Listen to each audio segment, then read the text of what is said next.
Welcome back to Brown Chicken, Brown Cow. I am Sean Monkey McAnee. Here we have Miss Laura, and I have to apologize because I was size shaming the cow, and I feel really bad about this. I want to let all of the plush animals out there know I believe in you. I believe in your size. Whatever size you are is the right size. And as you can see, the cow has run away and is crying to Miss Laura. It's very sad.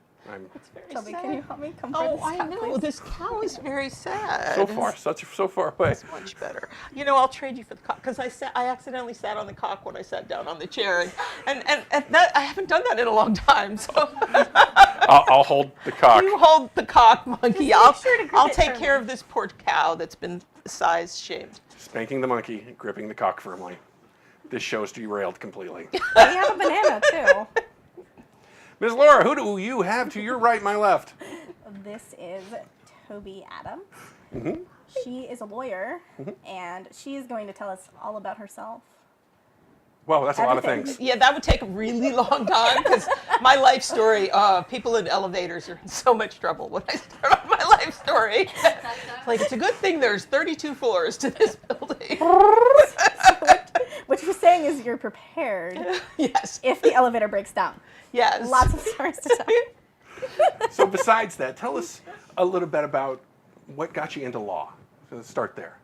I never in my wildest dreams thought about being a lawyer.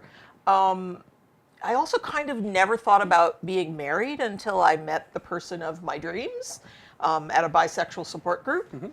And once I realized I wanted to get married and that person's identification all said female and my identification all says female, we were a same-sex couple and at that time couldn't legally get married.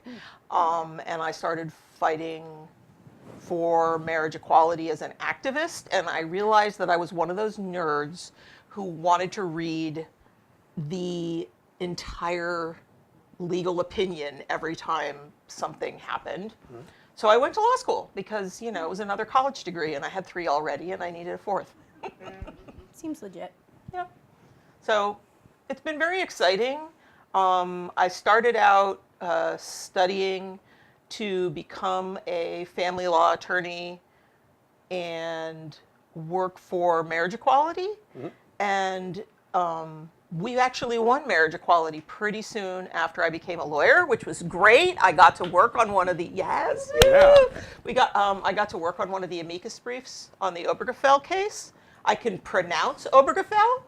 I'm proud of you. Ooh, that's a Supreme Court case that created legal same-sex marriage throughout the United States. Yes, but can you spell it?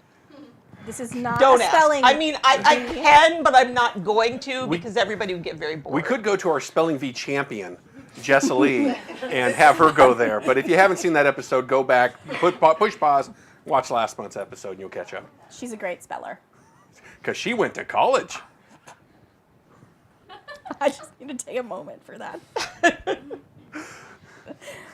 How many times? How many times?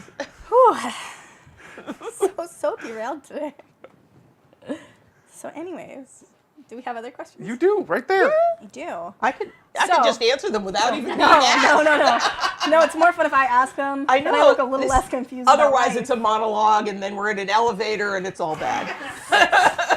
Poor elevator people. So, you talked a little bit about, how you became a lawyer. So, what kind of legal issues do you deal with currently? Tell us a bit about that. I really, really, really like working with polyamorous families. And when, I'm part of the poly community, and so I've had people referred to me. I've gotten some experience in that. I like doing, so when people get married, unfortunately, sometimes they get divorced. And that's just the way it is. And it doesn't really matter if you're heterosexual or if you're a queer couple or if you're a poly triad or quad. People sometimes get divorced. And it doesn't have to be as painful as the court system makes it. Legal issues are usually adversarial and You know, if we're saying, let's just say, for example, a husband and a wife are getting divorced. Husband gets a lawyer, wife gets a lawyer. Both lawyers want their side to win. And nobody really wins or loses in a divorce, so that's not really a very good way to do it. Mediation divorce is something that a lot of attorneys have started to do, but not very many of them have the experience to work with poly people, to understand that just because you have other partners in your life, that doesn't mean you're necessarily cheating. That's not really relevant anyway. And I have found that poly people, especially polyamorous families, people who have done the work to have good communication, they're better at communicating. And when I've worked with poly families on doing divorces, they've been able to do mediation successfully because they already have a lot of the communication skills. I haven't ever had a successful mediation done for a monogamous couple. So I love working with poly families, and they love working with me because I understand the terminology. Right. You know, your polycule, your paramour, your spice. I actually do a little bit of estate planning as well. And when people come in and fill out a questionnaire for estate planning, I have more than one line for spouse. I have spice and Gotcha. spice once, but you know, and so understanding the terminology, understanding the people, understanding the dynamics, it really helps in the legal issues. It does make people a lot more comfortable. Yes. And it's a great resource and the community's growing, and there's more people out there that still have questions, and being able to go to somebody like yourself who has a comfort with that, there's definitely a bridge there. Other than estate and maybe marriage, what other legal issues have you been addressing in the community? Parentage, and that's actually my favorite. I really like working to establish the parental rights of multi-parent, more than two-parent families. So it's really important for kids to have adults in their lives that are responsible for them and take care of them. And this assumption that must be only two parents is not correct for our community at all. Right. And thank goodness it's also no longer California law that it has to be only two parents. Within the last couple of years, a law passed to allow for a judge in California to rule that more than two people are the legal parents of a child. That's great. And so I'm actually working with 3 different families right now, one of whom already has a child, one of whom is pregnant and due to have a child soon, and another one where they came to me before even getting pregnant to prepare in advance. So you can do parentage agreements, you can do a judgment of parentage from a judge ruling that there are more than two parents. You can do adoption. There's a couple ways to go about it. It depends on the family. Wow. But since only 2 of the parents can be legally married, and being married to the mother makes you a presumed parent of a child, Right. and only 2 people are the biological parents, and so they're not always the same. In the families that I'm working with, there are 2 people who are married to each other and a third family member who's the biological father of the child. And so this kind of legal practice allows for people to set up the rights and responsibilities of parentage for their family the way their family works. Wow. That is great. Yeah, no, that brings up an interesting point.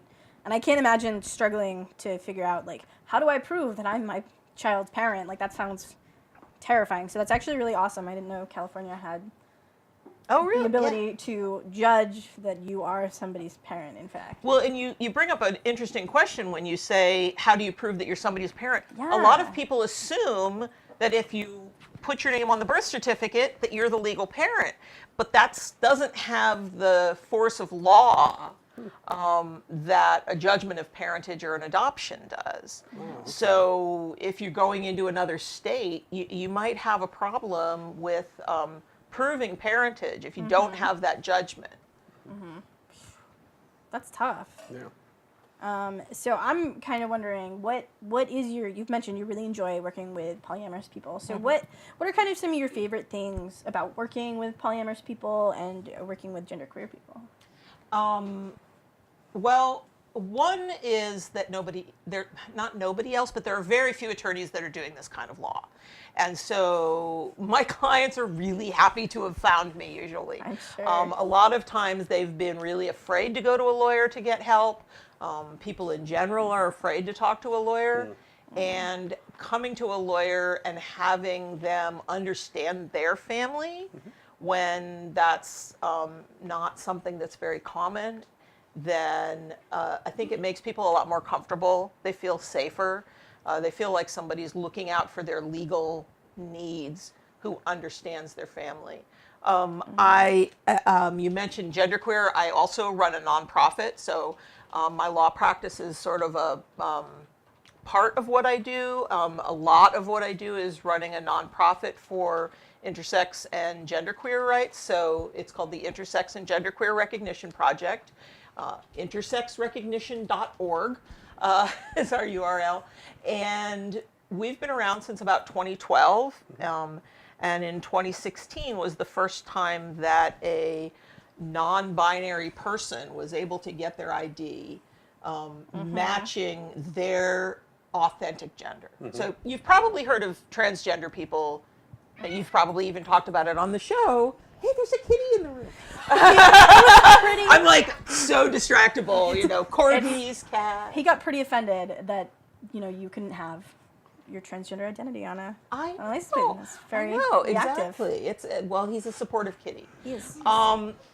Yeah, so most of you have probably heard of transgender people who are binary transgender, who transition from male to female or female to male on their legal ID.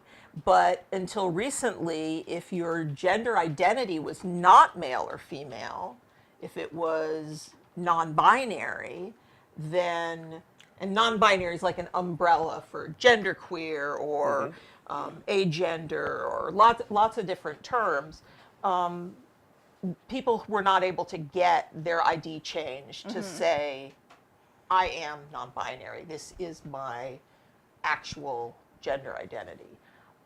So that actually started in 2016, and Oregon was the first place where there was a court order, and the second court order in the country was actually handled by my organization, and it was in California. It was the first one in California, second in the country. And we've actually handled about 2/3 of the first year's worth of court orders to get non-binary gender for people in California. And we're a national organization, so now we're doing stuff all over. And I really like working with genderqueer people for a lot of the same reasons that I like working with poly people, is that they're really excited to be able to have these legal rights that they never had before. Poly families who come to me and say, we can have 3 legal parents? Yes, and I can help you make this happen. Somebody coming and saying, I can have my accurate gender. I don't have to lie every time I check a box on a form and say I'm male or female when I'm not. I feel really good doing this kind of work. That's awesome. I think we're going to take a quick break. Yeah, we're going to take a quick break. And then let's get back to that topic. Yeah.